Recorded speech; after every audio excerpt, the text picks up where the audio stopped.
She's here right now. Okay. Good afternoon. The time is now 3:32, and I'd like to call to order the meeting of the Human Services Committee. A copy of the agenda for this meeting may be found on the county website under the tab for the legislature. Please silence your phones and electronic devices. And at this time, I ask you to please rise for the Pledge of Allegiance. I pledge allegiance to the flag of the United States of America and to the republic for which it stands, one nation, under God, indivisible, with liberty and justice for all. Doreen, would you be kind enough to call the roll, please? Absolutely. Amo. Here. Anagnostakis. Present. Ellers. Keller. Here. Ramos. Here. Fontel. Dewey. Here. Sutherland. Here. 6 present, 2 absent. Okay, great. So first up, we have Commissioner of Social Services and Mental Health, Lacey Trimble. I believe Todd Kenner is here as well.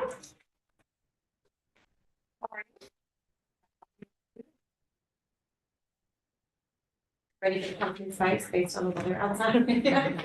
I'm not ready to be moving somewhere along yet, but here we go. Okay, so we have the monthly report.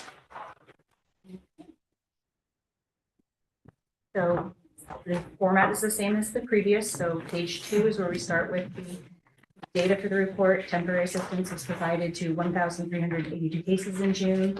That's 22 more than in May. That's family assistance up 18 compared to the end of 2023. And if you compare May 24 to May of 23, you'll notice an increase of 31 cases. Safety net is up 40 from the end of 23, and 25 recipients entered employment in June, which is 9 more than the same month last year. SNAP continues to be a very busy unit. It's 18,127 cases received SNAP benefits in June, an increase of 69 from last month, and an increase of 464 compared to last year. HEAP payments in June was 491. That is significantly lower than May. When compared to June of last year, it's also lower. It is slowing down slightly this time of year. When do you think it'll pick back up? October, November? Yeah, as soon as the temperature gets colder again, this is a nice time when we don't have as much requests for air conditioning and heat. Doesn't it open up again in October? Right, they start processing the applications. The payments generally start going out in November though. Okay.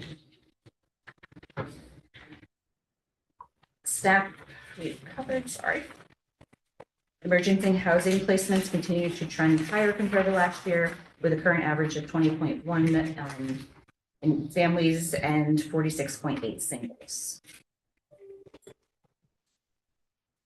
Page 5 is the placements for hotels and motels. It's down slightly with 110 families and 125 singles. The yearly average right now for families is 199.9 for singles. I have on mine, June. There's a typo in the data. 127, The 2 June numbers are supposed to be flopped. Okay. We can send you an updated page for that. I made note, yeah, thanks. So it should be 111 instead of 127. The 127 should be 113. The 113 should be 127. But even at 113, it's still going up from them. Right, and I mean, Yes. and it's just actually, it makes more sense the way the numbers, the right way they correctly get listed, because they're both progressing similarly. They changed The average on the bottom for the families, well, I have June in it also, so let me tell you June's numbers. That way you get a little bonus right there, right? June's number for families is actually 110. Or July. July is 110, and July for singles is 125.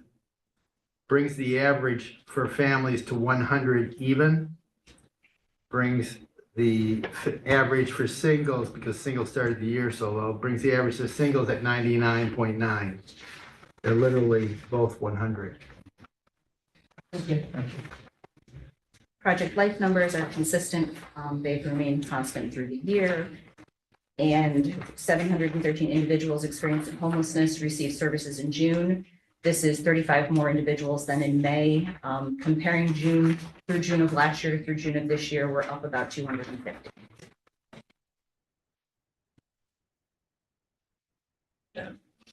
I'm sorry, yes, go ahead. And these homeless, numbers, when you search, so we have them placed, Yes, those are the individuals who are receiving services and placed either in shelters or hotel motels.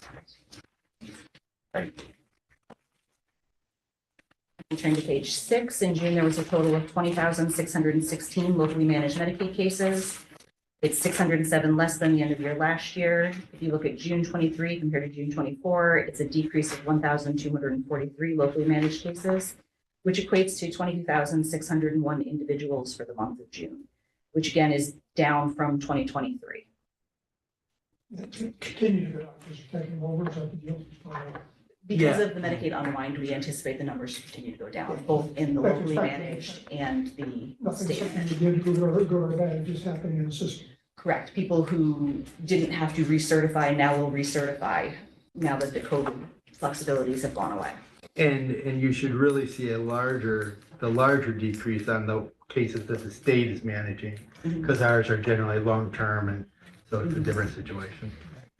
And those state cases are what you see on the next page. You will notice that we have not received the new data from the state since the last report that I gave. So this is continuing to only be through November of 2023 that we have the state numbers. They're 8 months behind or so. Yeah, that's actually good for them. We're almost a year behind, back in, when we were started this, trying to track them this way. Maybe we should have some kind of names and have data here. Maybe they say, yeah,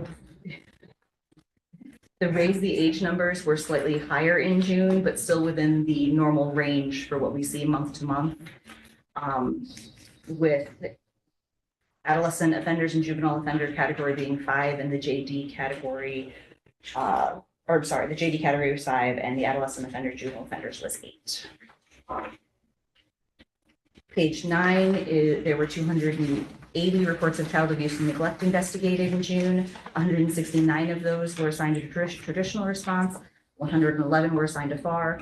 The average year-to-date continues to be higher than last year's overall average. However, you compare the January through June of each year, there is a slight decrease. And you can see in the numbers that we tend to have lower numbers in these summer months. So it will probably even out, if not be Yeah, slightly lower. less hopefully by the end of the reports year. in the summer with no school, for example. Foster care services were provided, provided out of placement to 211 children in June. Average year to date is 208 children per month.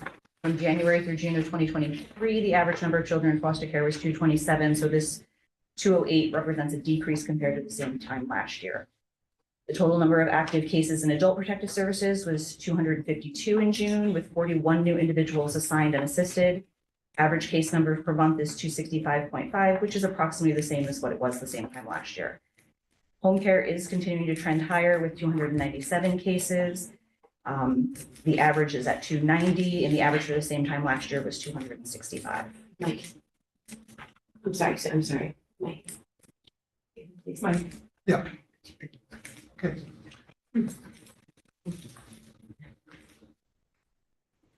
On page 11, you'll see we had 9,799 cases served by the Child Support Unit in June. For the month of June, there was over $3 million collected and dispersed with an average of $3.5 million per month, which is slightly higher than last year's average of $3.3 million. Year to date, that's a total of about $21 million, which again is trending higher than last year. Page 12 is Special Investigations Unit. They investigated 168 beds and ERB cases.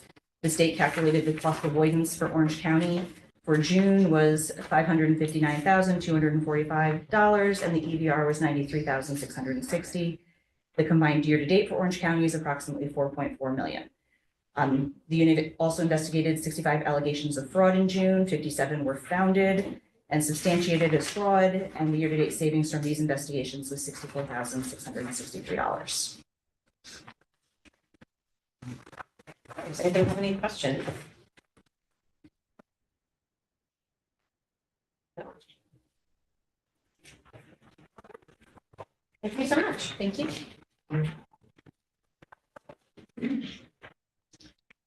Okay, and next up, I believe we have Danielle Diana Smith here today. Hi, how are you? Assistant Director of Office for the Aging. Thank you for coming.